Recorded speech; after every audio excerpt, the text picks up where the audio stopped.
when you really are using the technology properly, you then have a platform to jump off of for them to stay in that set of teeth for a really, really long time, if not the rest of their life. And you don't want to plan that these materials are going to fail, but it does exist in the universe. You know, like even bulletproof glass has a stress point that breaks. No, I mean, somebody gets, I don't know, for example, they're playing catch with their grandson, and their grandson throws a baseball, hits him in the teeth, and you know they break some teeth off. You're going to have to repair those. But with the digital file, what you're talking about, you can 3D print those off within minutes. You can remill it with a CNC milling machine with subtractive manufacturing. There's multiple ways to do it. When you have that digital file, the patient will have for the rest of their life, you can manufacture it in any material you want.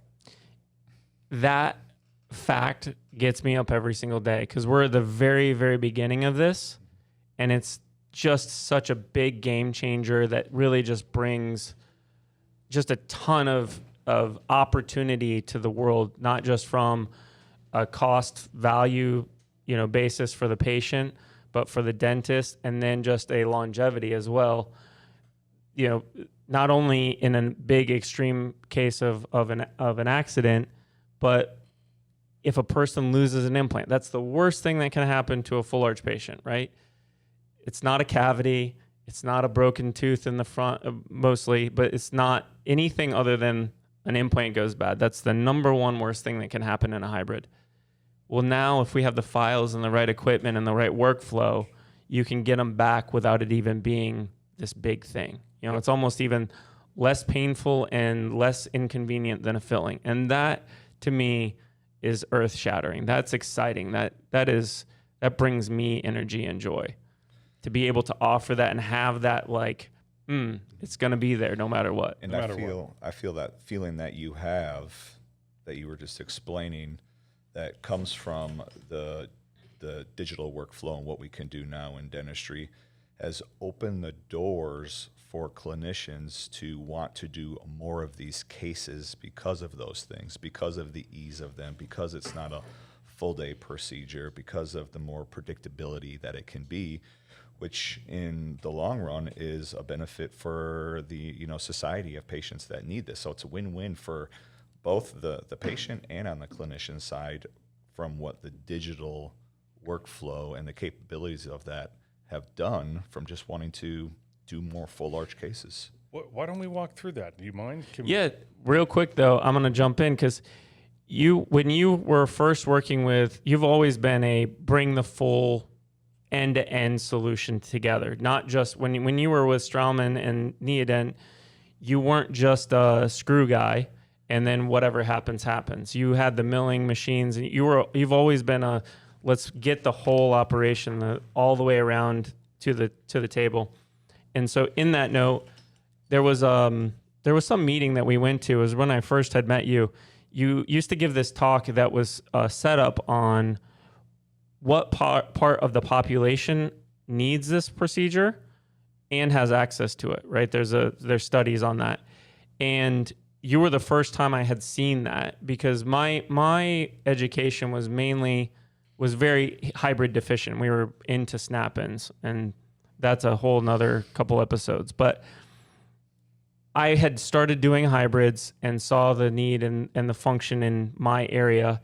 And I thought it was as if we were fishing in a pond that had five fish. And when those 5 fish had gotten caught, whether you had 3 or 2, it was done. But in reality, when you look at the numbers, the pond is so vast and so deep, you can't get to the bottom of it if you try. Competitors come and go, etc. But there is such a need in the patient base for this, that have access to the funds and need this care done, that pond is really deep. And that was the first, when you gave that lecture, that was the first time I had seen those numbers, because I had never really been exposed to that literature. And that completely changed my mind. That probably set one of the biggest trajectory switches in my career, because I thought to myself, that pond's really deep and really big, and those fish make more fish. There's more of a need in there than I could possibly get to in 100 lifetimes. And just before we get into like the workflow, Yep. that was one thing that really changed my mind was this isn't just five fish in a pond and we're all fishing for it. So competition comes and goes. They want to come in and they want to train with me. That's fine. There's more of them out there, and that's what really kind of changed my mind was that lecture. Sorry.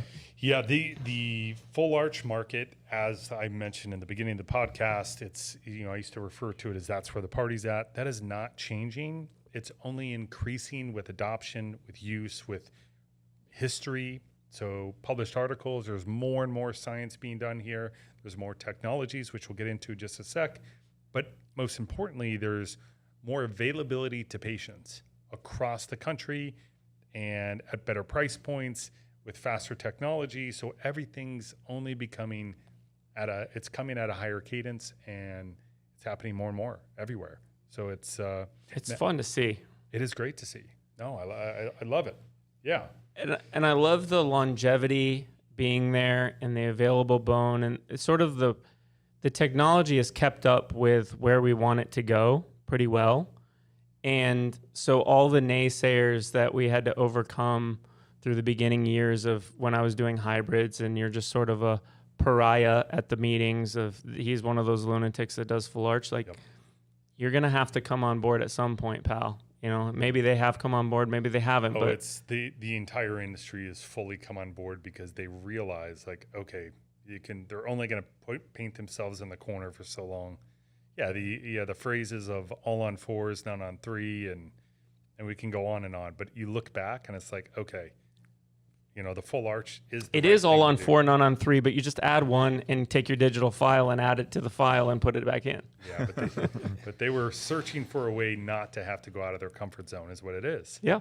So absolutely. You were one of those early adopters that committed to making a change because you saw it, you saw the outcome, the results, you saw where this could go, and how patients' lives could be changed on this with this procedure. I got lucky because of the opportunities I was given right away and the people I was fortunate enough to meet along the way that formed helped me form my opinion on my own and correlate that with the clinical results.